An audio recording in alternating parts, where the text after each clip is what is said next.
Школьная пора – это захватывающее время для маленьких учеников, но для родителей это большие траты, особенно если семья многодетная и требуется материальная поддержка.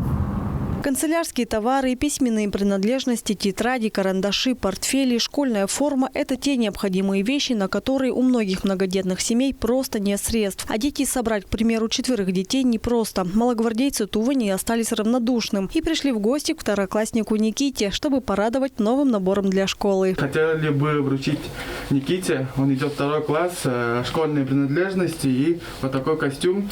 Надеюсь, он примерит, все будет нормально. Вот пожелаем, чтобы ты хорошо учился, Никита, и чтобы слушался маму, а мы будем тебе помогать еще, хорошо? Может, еще на Новый год приедем, будем с тобой еще дружить, хорошо? Вот иди сюда, хорошо. Вот давай бери. Вот сумки и костюмчик давай, вот. 2 класс. В этом маленьком доме на ЛДО живет Аида Хертек с 3 детьми. 2 малышей еще ходят в детсад. Материальная поддержка и школьные принадлежности как нельзя кстати. Обратилась за помощью с тем, что у меня вот сложилась такая ситуация я вообще не собиралась. Сама до этого как-то выкручивалась, все у меня нормально получалось. А на этот раз что-то у меня пошло не так. Я уже в долгах сейчас. И вот обратилась за помощью. Сначала я позвонила в мэрию, там мне посоветовали в Минтруд. С Минтруда там вот этим волонтером. Я работаю. Еще летом была в отпуске. И сейчас только начала работать. И у меня поэтому и сложности появились. Я хотела фломастером, чтобы рисовать с ними, и я дождался. Спасибо. Никита очень любит рисовать, и у мальчика неплохо получается, особенно танки. Новому набору для рисования мальчишка очень рад. Что есть? Пенал. Ручки. Доставайся.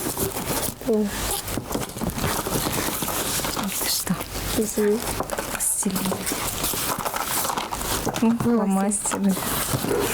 Также Никите подарили школьную одежду, костюм, жилетку и 2 рубашки. Тут уже ребенок доволен и мама счастлива. 23 августа мы с ребятами командой поработали с предпринимателями и собрали все необходимое, чтобы наши дети, например, из Центра социальной помощи семье и детям, чтобы подготовились в школу.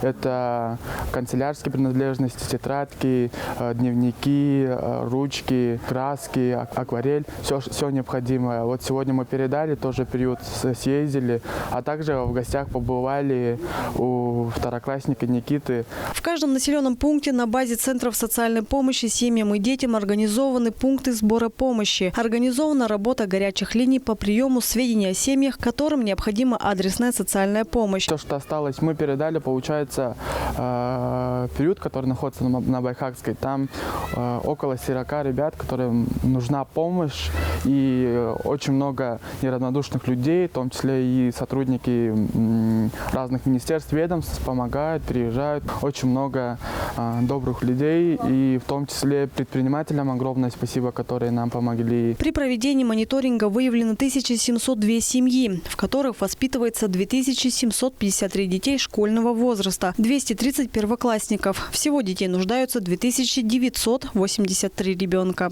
После единовременной выплаты в размере 10 тысяч рублей полностью готовы дети из многодетных малообеспеченных семей, которые состоят на учете Центров социальной помощи семье и детям республики в количестве 1228 детей и полностью обеспечены школьной формой 2269. Благотворительная акция дает возможность объединить усилия для общего доброго дела. Как показывает практика предыдущих лет, благодаря постоянному возрастающему числу неравнодушных людей растет и количество детей из малообеспеченных семей, подготовленных к школе. В прошлом 2020 году более 5000 детям из многодетных, малообеспеченных и неполных семей и семей, воспитывающих детей с ограниченными возможностями здоровья, оказана помощь в рамках благотворительной акции «Помоги собраться в школу» более 2 миллионов рублей. Вся поступившая благотворительная помощь будет направлена в семьи, состоящие на учете Центров социальной помощи семье и детям республики. Цель акции традиционная – помочь семьям, находящимся в трудной жизненной ситуации, подготовить детей к новому учебному школу. Сбор школьных принадлежностей проводится на базе Центров социальной помощи семье и детям в муниципальных образованиях Республики Тыва. Инна Клаян, Буян Мангуш, Буян Аюн, Мираны Ригит, Тува 24.